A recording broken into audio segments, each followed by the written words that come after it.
పుస్తకాలు పంపిణీ చేసే కార్యక్రమంలో నేను పెద్దలూరు పోయాను.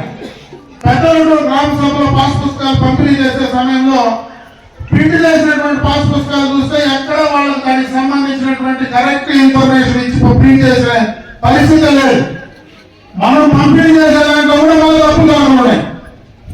ఆ రోజే ఇమీడియట్ గా రెవెన్యూ శాఖ మంత్రితో ఆ రోజు ప్రిన్సిపల్ సెక్రటరీతో మాట్లాడి పూర్తిగా తప్పులు జరుగుతూ ఉన్నాయి.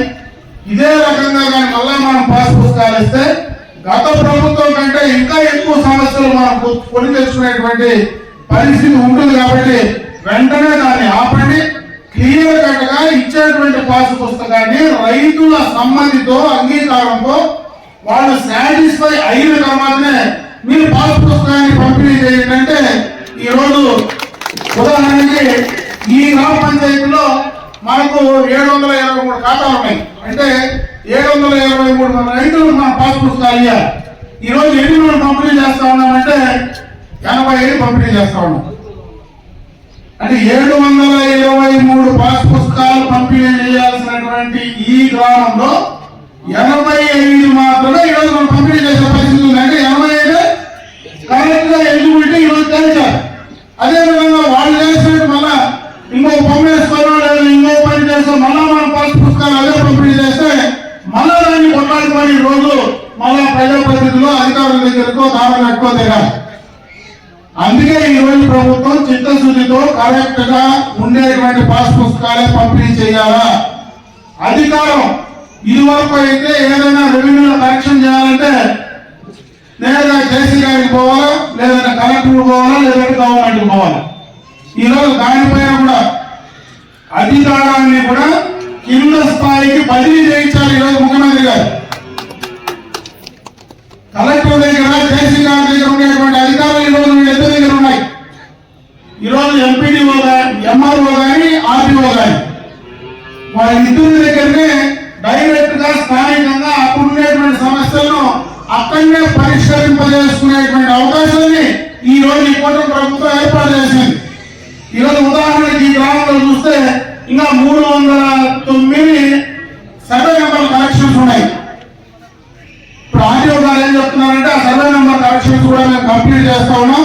త్వరలోనే ఆ 309 కూడా మేము ఇచ్చేయబోతా ఉన్నాము. ఈ 80 మేము కూడా ఇస్తామంటున్నారు. ఈ రోజు దాంట్లోనే ముటేషన్ అనేది పెద్ద సమస్యగా ఉండేది. ఈ రోజు ముటేషన్ కరెక్షన్ వచ్చి దాదాపు చనిపోయినటువంటి ఇంటి పెద్ద పట్టాదారు ఖాతా ఉంటే ఆయన చనిపోతే మళ్ళీ ముటేషన్ కరెక్షన్ చేస్తూ ఆ ఇంట్లో ఉండేటువంటి ఎవరైతే హక్కుదారులు ఉంటారో వాళ్ళ పైన ముటేషన్ ఇవ్వాలి. కొన్ని ల్యాండ్ మనం అమ్మేసుకుంటే కొంటే ఆ ముటేషన్ మళ్ళీ ట్రాన్స్ఫర్ చేయాలి.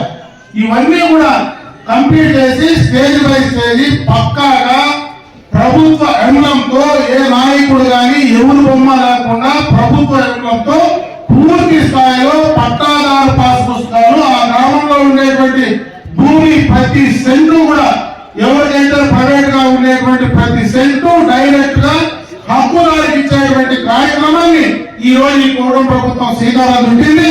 దాన్ని త్వరలో పూర్తి చేసేదానికి ఈ రోజు రాష్ట్రంలో చేసేటువంటి అభివృద్ధి కార్యక్రమాలన్నీ ఒక ఎత్తైతే రెవెన్యూలో వాళ్ళ భూమికి వాళ్ళ హక్కు ఇచ్చేటువంటి కార్యక్రమాన్ని పెద్ద ఎత్తున ఇంతకు 10 1000 దానిపైన ఈ రోజు మరి దానిపైన చూపెట్టాల్సినటువంటి పరిస్థితి ఈ రోజు రాష్ట్ర ప్రభుత్వానికి ఉంది.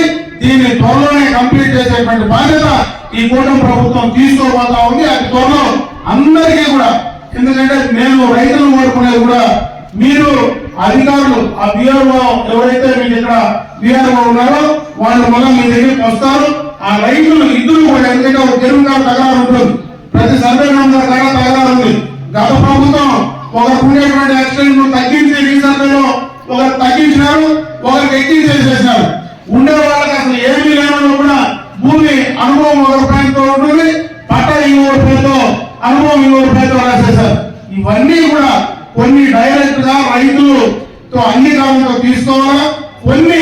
కొంత జాగాల్లో ఏ రైతైనా ఒప్పుకోకపోయినా న్యాయంగా నిజంగా ఏ రైతుకు చెందుతుందో అది చెందే విధంగా అధికారులు కూడా దానిపైన నిర్ణయం తీసుకొని డైరెక్ట్ గా క్లియర్ గా చేయాల్సినటువంటి పరిస్థితి చేస్తేనే దీనికి ఒక అర్థం వస్తుందని చెప్పి సందర్భంగా కూడా నేను తెలియజేస్తున్నాను.